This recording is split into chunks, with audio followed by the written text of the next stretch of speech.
बिस्मिल्लाहिर्रहमानिर्रहीम। अस्सलाम वालेकुम students, how are you all. I hope आप सब बिल्कुल खैरियत से होंगे। This is first year chemistry chapter 8 acids bases and salts. आज हम इस चैप्टर को according to numerical point of view से डिस्कस करेंगे। स्टूडेंट्स, रिड्यूस्ड सिलेबस 2020 टू 2021 के अकॉर्डिंगली इस चैप्टर में जो भी एग्जाम्पल्स, सेल्फ चेक एक्सरसाइजेस और एक्सरसाइज न्यूमेरिकल्स इंक्लूडेड हैं वो मैं आपको मार्क करवाऊंगी। इसके बाद हम इन तमाम न्यूमेरिकल्स को टू लिस्ट में डिवाइड करेंगे, that is low order numericals and high order numericals. Low order numericals students बहुत इजी होते हैं, वो डायरेक्टली सॉल्व हो जाते हैं और उनमें से मोस्टली जो है वो ऑब्जेक्टिव में क्वेश्चंस आते हैं, ठीक है। और जो हाई ऑर्डर न्यूमेरिकल्स हैं, 2 एग्जाम्पल्स और 1 एक्सरसाइज न्यूमेरिकल्स इस चैप्टर में से इंपॉर्टेंट है according to high order numericals, जो कि आप इसको लॉन्ग क्वेश्चन के लिए या शॉर्ट क्वेश्चंस के लिए प्रिपेयर कर सकते हैं। Okay students, before starting the lecture let's see thought of the day. आज मैं जिस टॉपिक पे बात करने लगी हूँ वो बहुत ही ज़्यादा इम्पॉर्टेंट है, क्योंकि स्टूडेंट्स जो है जब स्टडी करते हैं तो वो बोर हो जाते हैं, ठीक है।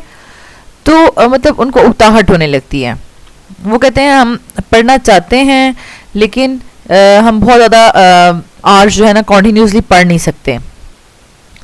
स्टूडेंट्स, इस पे अगर मैं आपको बताऊं तो कॉन्टिन्यूसली तो हमें बहुत ज़्यादा आवर्स पढ़ने भी नहीं चाहिए, क्योंकि जो भी आप पढ़ रहे हैं या मेमोराइज करने की कोशिश कर रहे हैं वो आपको रिटेन ही नहीं रहेगा, ठीक है। तो आपको बीच में शॉर्ट ब्रेक्स लेनी होंगी, ठीक है। 1 आवर 2 आवर स्टडी करने के बाद आपको 5-10 मिनट्स 15 मिनट्स की आपको ब्रेक लेनी चाहिए, ठीक है। उसके अलावा अगर आपको जो है वो पढ़ाई में दिल नहीं लग रहा, ठीक है, मींस कि आप बुक्स लेकर बैठे हैं लेकिन आपको कुछ भी पढ़ने का दिल नहीं कर रहा, मेमोराइज करने का दिल नहीं कर रहा, ठीक है, तो उसके लिए मैं आपको जो खुद की यूज़ की हुई टिप है वो आज आपसे शेयर करने लगी हूँ, और वो है एक दुआ। स्टूडेंट्स, ये दुआ आप लिख लें, ठीक है। इसको अपने एक पेज पे चार्ट पेपर पे लिख के अपने स्टडी रूम में आप जो है वॉल पे लगा दें, ठीक है। और ये दुआ इस तरह से है, अल्लाहुम्मा अन्फ़अनी बिमा अल्लमतनी वअल्लिमनी मा यनफ़उनी वर्ज़ुक़नी इल्मन यनफ़उनी।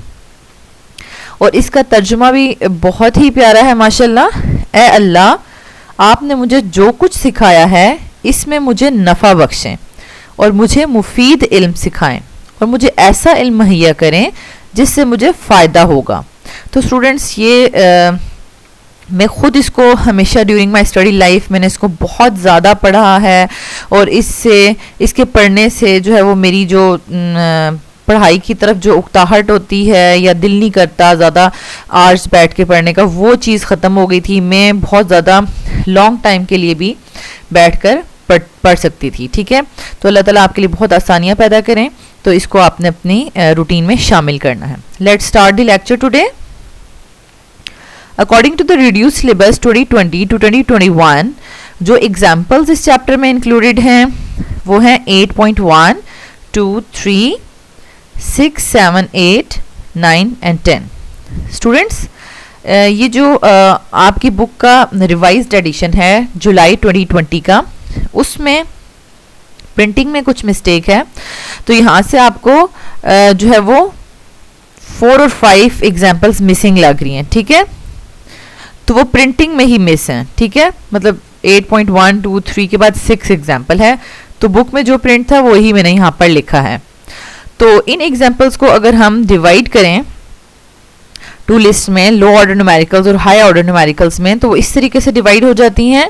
Only 2 examples 8.6 and 8.9 are high order numericals, और आपको इसको बहुत ज़्यादा प्रैक्टिस करनी है, और बाकी भी हम डिस्कस करेंगे, लेकिन वो बहुत सिंपल स्टेप से जो है वो सॉल्व हो जाते हैं, और आपने इसको ऑब्जेक्टिव पॉइंट ऑफ व्यू से प्रिपेयर करना है। Let's start. 8.1 low order numerical. Students, यहाँ पर देखें, the concentration of hydroxyl ion in a house hold ammonia solution is 0.05 molar. Calculate the concentration of hydrogen ions. Students, ये बहुत ही simple है, इसमें आपको डाटा में ही 2 क्लूज जो है वो नजर आ रहे हैं, ठीक है। एक हाइड्रोक्सिल आयन और एक हाइड्रोजन आयन। इन दोनों को यूटिलाइज करते हुए आपने इस चैप्टर में एक इक्वेशन डिराइव की हुई है, जो कि है हमारे पास hydrogen ion concentration multiply by hydroxyl ion concentration is equal to KW, और KW जो है वो आयनाइजेशन कांस्टेंट ऑफ वाटर है, और वो एट पर्टिकुलर टेम्परेचर उसकी वैल्यू कांस्टेंट होती है। ठीक है स्टूडेंट्स, इसको हम सॉल्व करते हैं।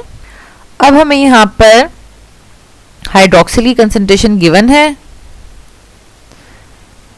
और वो है 0.0005। ठीक है, और इसको आप दूसरी साइड पे जाके डिवाइड कर देंगे and the answer is 2 × 10⁻⁻12 molar. ठीक है, तो ये लो ऑर्डर न्यूमेरिकल है। Example 8.2 low order numerical, calculate the pH of 0.01 molar aqueous hydrochloric acid solution. Students, इस एसिड बेसिस एंड सॉल्ट्स के चैप्टर में आपको बहुत से क्वेश्चंस ऐसे मिलेंगे जो आपको ऑब्जेक्टिव में भी पूछे जाएंगे या शॉर्ट या लॉन्ग में। पीएच आपको कैलकुलेट करनी होगी। ठीक है, तो और आपको एसिड भी दिया जा सकता है और बेस भी दी जा सकती है। तो सबसे पहले आप कुछ टिप्स एंड ट्रिक्स हैं वो नोट डाउन कर लें अपनी नोटबुक्स पे, कि जो भी एसिड्स हैं वो मेनली आपके पास 2 टाइप्स के होते हैं, strong acids and weak acids. और स्ट्रॉन्ग एसिड्स का मतलब है कि ये एसिड कंप्लीटली डिसोसिएट हो जाता है।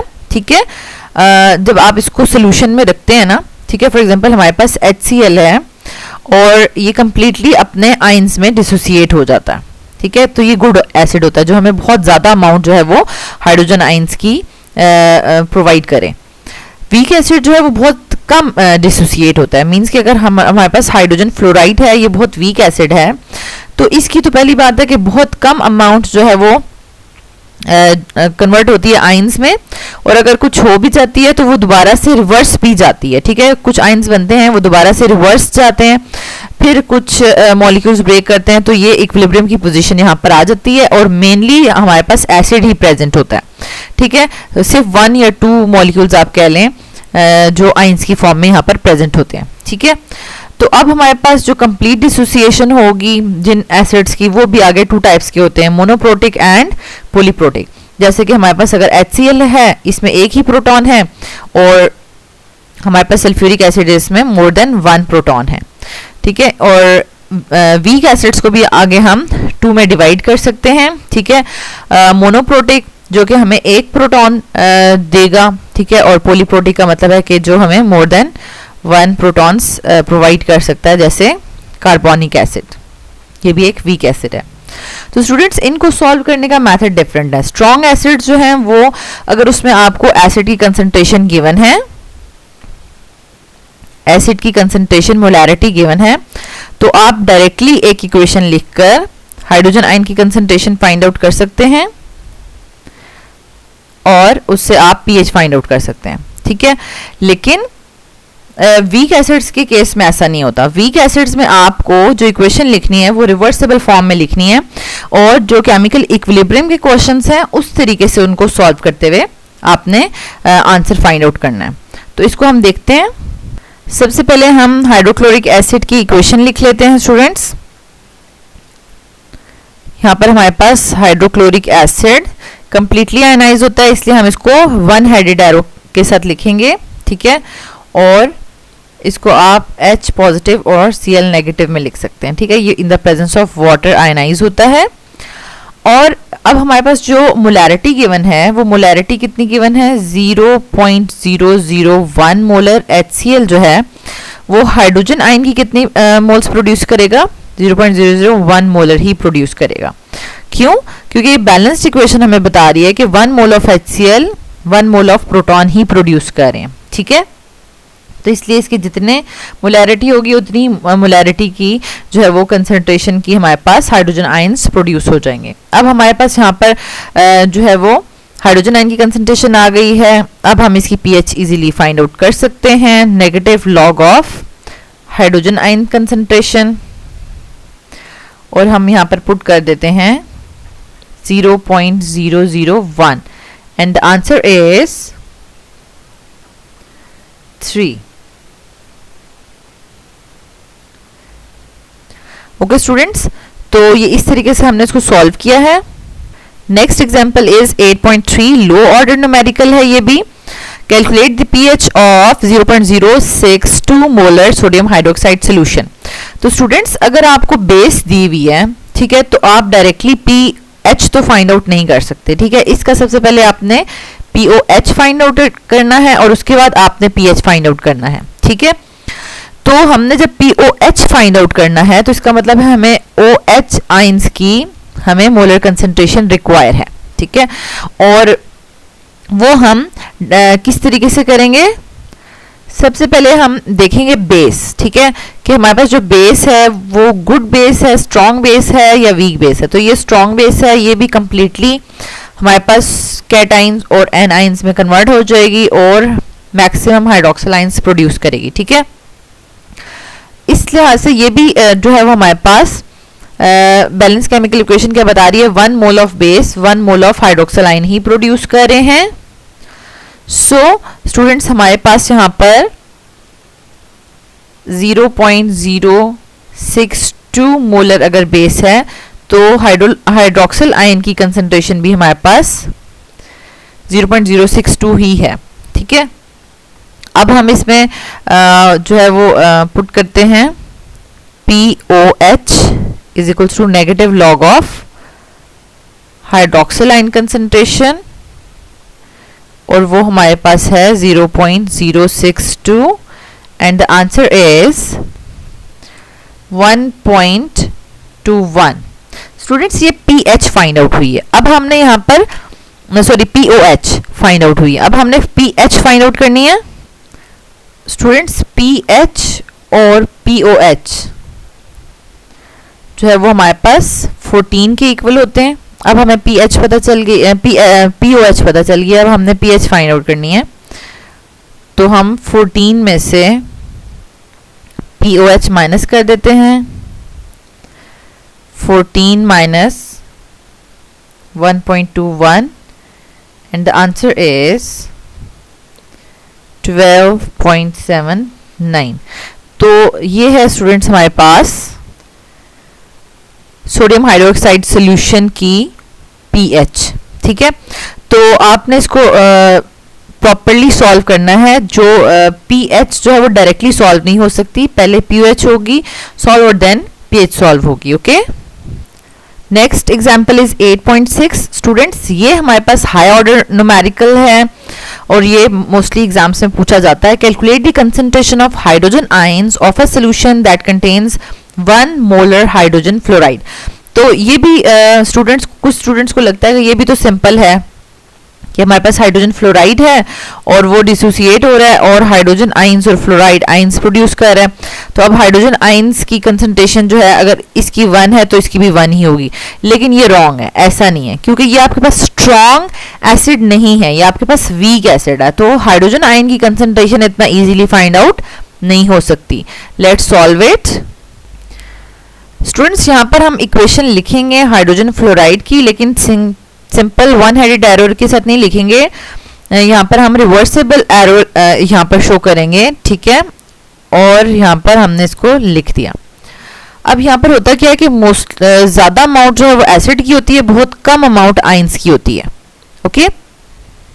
तो हमने इसको बिल्कुल चैप्टर 7 में जो हमने केमिकल इक्विलिब्रियम के क्वेश्चंस किए थे बिल्कुल उसी तरीके से सॉल्व करना है, ठीक है।